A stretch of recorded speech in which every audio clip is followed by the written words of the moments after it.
Hay cosas que no deberían conservarse. Hay cosas que deberían pudrirse, desintegrarse, convertirse en polvo y desaparecer para siempre en la tierra. Pero a veces alguien decide que ciertos fragmentos del pasado merecen permanecer.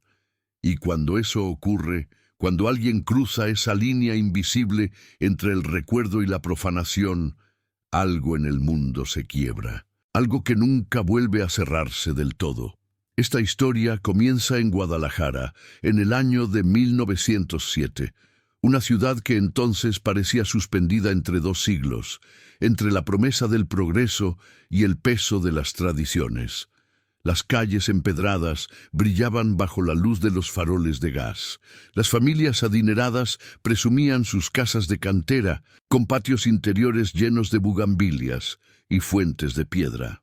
Pero detrás de esas fachadas impecables, en los sótanos húmedos y oscuros, en los rincones donde no llegaba la luz del día, existían espacios que nadie debía conocer. Y en uno de esos sótanos vivía algo que nunca debió existir. Si estás escuchando esto solo, en la oscuridad, tal vez deberías quedarte hasta el final. Tal vez deberías suscribirte porque hay historias que no se cuentan dos veces. Hay historias que solo se revelan a quienes están dispuestos a cargar con ellas. Y esta es una de esas. La casa estaba en la calle de San Felipe, a pocas cuadras de la catedral. Una construcción de 2 plantas con balcones de hierro forjado y ventanas altas que siempre permanecían cerradas. Los vecinos la conocían bien. Era la casa del doctor Eusebio Montelongo, un hombre respetado, serio, de modales impecables y voz pausada. Un médico que atendía tanto a las familias pudientes como a los pobres del barrio. Un hombre piadoso que asistía a misa todos los domingos y que nunca levantaba la voz. Pero en las noches, cuando las calles quedaban vacías y el viento arrastraba el olor a tierra mojada, los vecinos más cercanos escuchaban cosas, ruidos extraños que venían desde el interior de aquella casa, golpes sordos, rasguños contra la madera. Y a veces, si el silencio era lo suficientemente profundo, algo que parecía un llanto ahogado. Nadie preguntaba. En aquella época, las puertas cerradas eran sagradas. Lo que ocurría dentro de una casa era asunto de quien la habitaba. Y el doctor Montelongo era un hombre de bien. ¿Quién se atrevería a dudar de él? Pero hubo alguien que sí dudó. Un joven llamado Cipriano, ayudante de un boticario. Había sido contratado por el doctor para llevarle ciertas sustancias, frascos de formol, sales minerales, productos químicos que en aquellos años solo un médico podía justificar.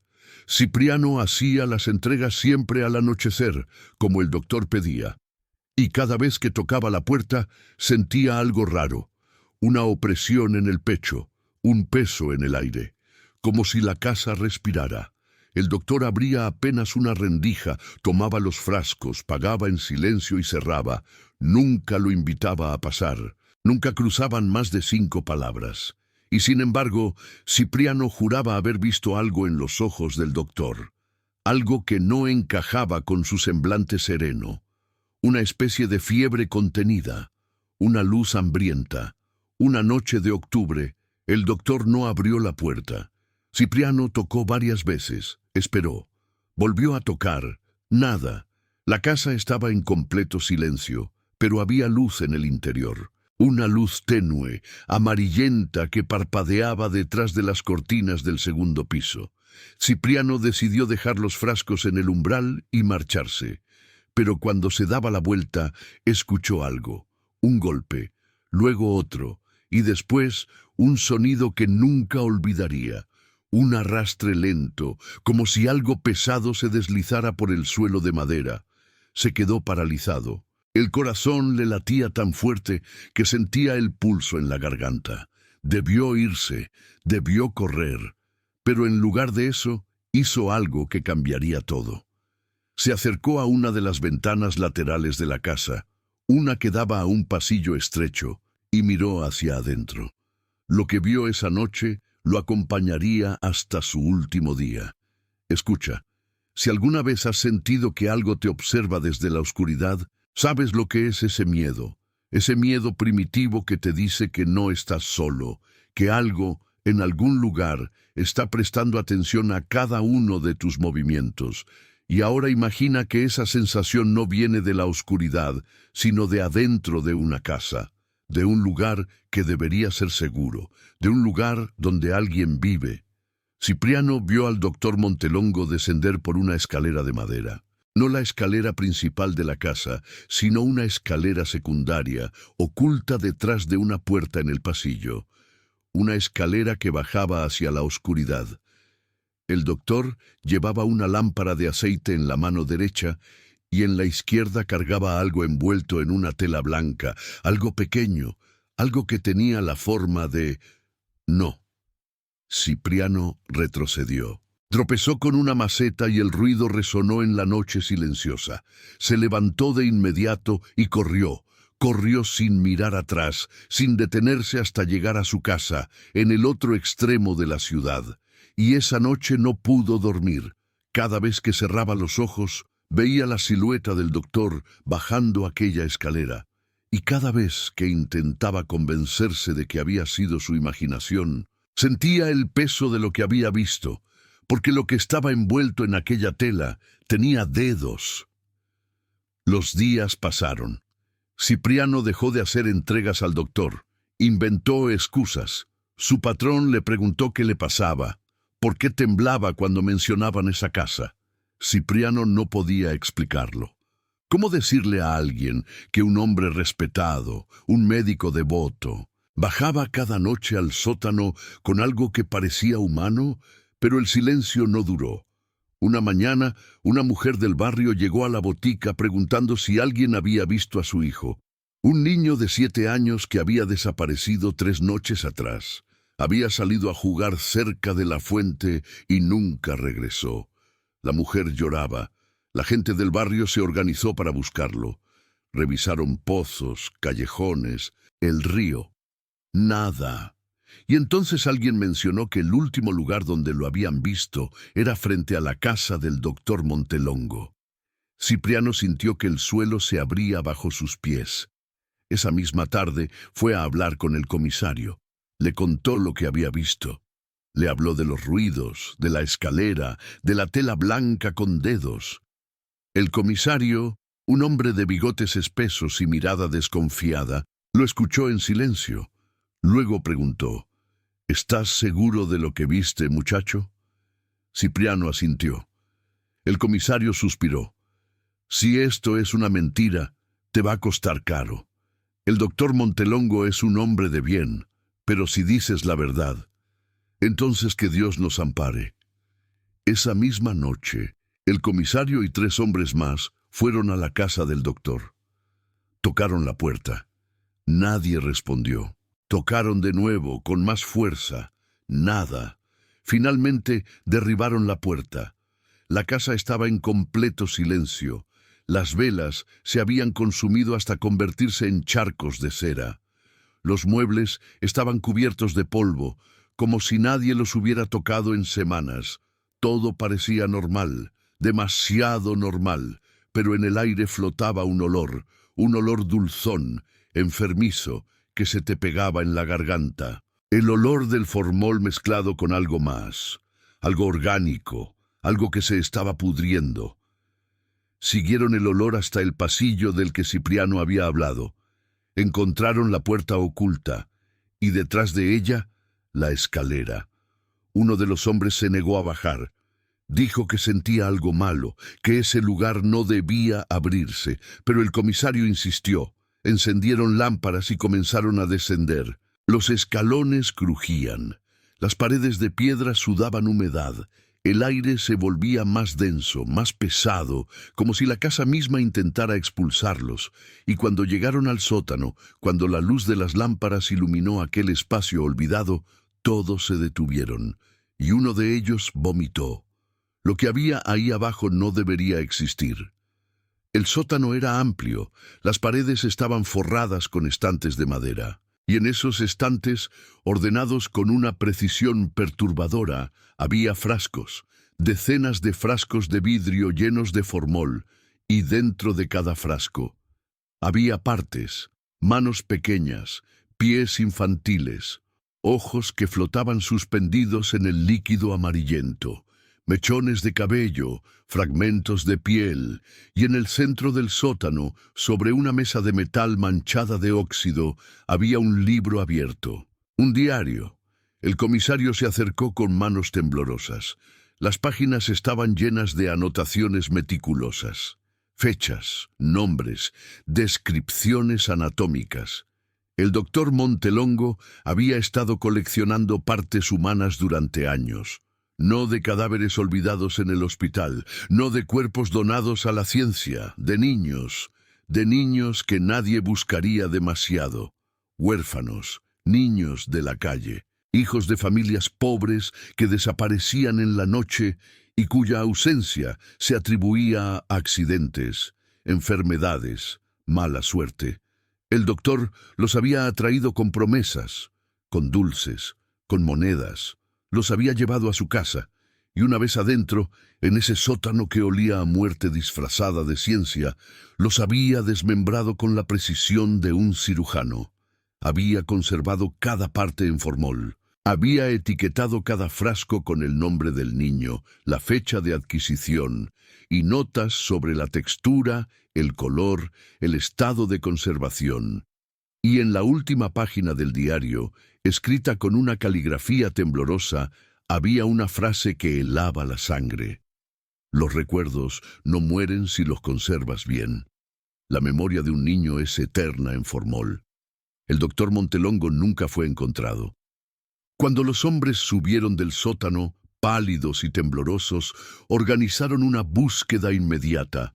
Revisaron cada rincón de la casa, cada habitación, cada armario. Pero el doctor había desaparecido, como si nunca hubiera existido, como si la casa misma se lo hubiera tragado. Y lo más perturbador es que nadie volvió a verlo, ni en Guadalajara, ni en ninguna otra ciudad. Simplemente se esfumó. Pero la historia no terminó ahí, porque hay cosas que no desaparecen.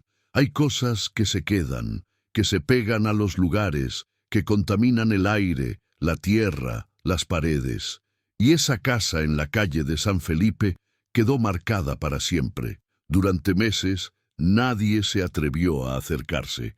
La clausuraron, sellaron las puertas y ventanas, retiraron los frascos del sótano y los enterraron en un lugar que nunca se reveló. Quemaron los muebles, quemaron el diario. Pero los vecinos seguían escuchando cosas, golpes en las noches, rasguños contra las ventanas cerradas, y a veces, cuando el viento soplaba desde el sur, juraban escuchar voces de niños, voces que no pedían ayuda, voces que simplemente hablaban, como si estuvieran jugando, como si nunca hubieran dejado de existir ahí. La casa fue demolida en 1912. Levantaron un edificio nuevo en su lugar, luego otro y otro. Hoy, en ese mismo terreno, hay un pequeño negocio. La gente entra y sale todos los días sin saber lo que hubo antes, sin saber que bajo sus pies, enterradas en la tierra que nunca olvida, yacen las cenizas de algo monstruoso. Pero si les preguntas a las personas que trabajan ahí, te dirán cosas extrañas, que a veces huelen formol sin razón, que escuchan pasos en el sótano aunque nadie baje, que han encontrado frascos de vidrio vacíos en los rincones, aunque nadie sabe de dónde vienen, y que en las noches cuando cierran y apagan las luces, sienten que algo se queda adentro, algo que observa, algo que espera, porque hay lugares que nunca se limpian del todo. Hay actos tan oscuros que dejan una mancha permanente en el mundo, y el sótano del doctor Montelongo fue uno de esos lugares, un espacio donde la ciencia se confundió con la locura, donde el deseo de preservar se convirtió en una obsesión enfermiza, donde los niños dejaron de ser personas para convertirse en objetos, en recuerdos disecados, en trofeos de una mente rota, Y lo peor de todo es que nunca sabremos cuántos fueron. El diario solo registraba 12 nombres, 12 niños cuyas partes fueron encontradas en aquellos frascos. Pero había estantes vacíos en el sótano, espacios donde claramente había habido más frascos, frascos que el doctor se llevó consigo o que escondió en algún otro lugar. ¿Dónde están esos frascos ahora? ¿Siguen existiendo? ¿Hay alguien que los encontró y decidió guardarlos? Estas son preguntas que nunca tuvieron respuesta. Y quizás sea mejor así, porque hay cosas que no deben saberse. Hay secretos que deben morir con quienes los guardan. Pero el problema es que los secretos nunca mueren realmente, solo se transforman. Se convierten en rumores, en leyendas, en historias que se cuentan en voz baja. En la oscuridad, cuando alguien quiere recordarte que el horror no siempre viene de afuera. A veces, el horror vive en el corazón de un hombre respetable, en la mente de alguien que saluda con cortesía, en las manos de quien aparenta piedad. Y eso es lo que hace que esta historia sea tan perturbadora. Porque el doctor Montelongo no era un monstruo evidente. No era un vagabundo, un loco desquiciado que gritaba en las calles. Era un miembro respetado de la sociedad, un hombre educado, un sanador, alguien en quien la gente confiaba, alguien a quien le abrían las puertas de sus casas, alguien a quien le entregaban a sus hijos. Y eso es lo que más miedo da, que nunca sabes quién es realmente la persona que tienes enfrente, nunca sabes qué hacen cuando cierran la puerta, qué guardan en sus sótanos, qué secretos alimentan en la oscuridad. Y si algo te queda después de escuchar esta historia, que sea esto: desconfía del silencio demasiado perfecto. Desconfía de las casas donde nunca se escucha nada.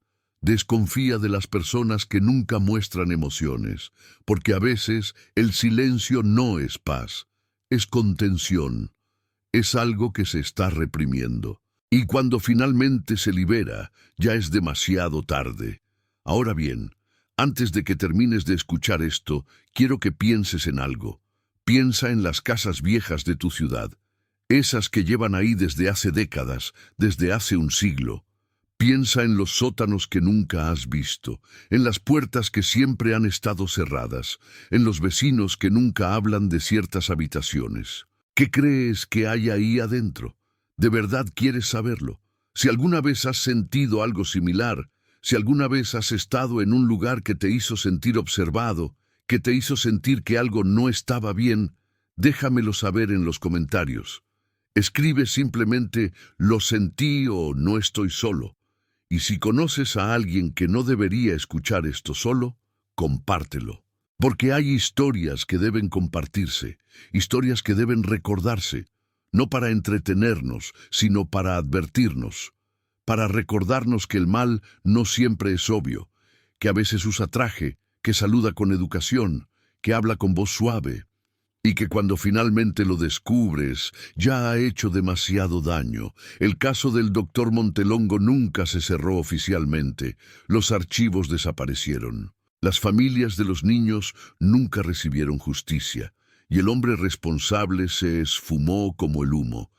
Pero dicen que en Guadalajara, en ciertas noches de octubre, cuando el viento sopla desde el oeste y las calles quedan vacías, todavía se puede escuchar algo, un arrastre lento, como si algo pesado se deslizara por un suelo de madera, como si alguien bajara una escalera que ya no existe, como si en algún lugar, en algún sótano olvidado, el doctor Montelongo siguiera trabajando, sigue conservando, sigue coleccionando. Y si alguna vez, en medio de la noche, hueles formol sin razón, no te muevas. No hagas ruido, porque tal vez, solo tal vez, hay algo que está decidiendo si tu recuerdo también merece ser eterno. Y ahora, antes de irte a dormir, mira a tu alrededor. Mira las sombras de tu habitación y pregúntate, ¿realmente estás solo?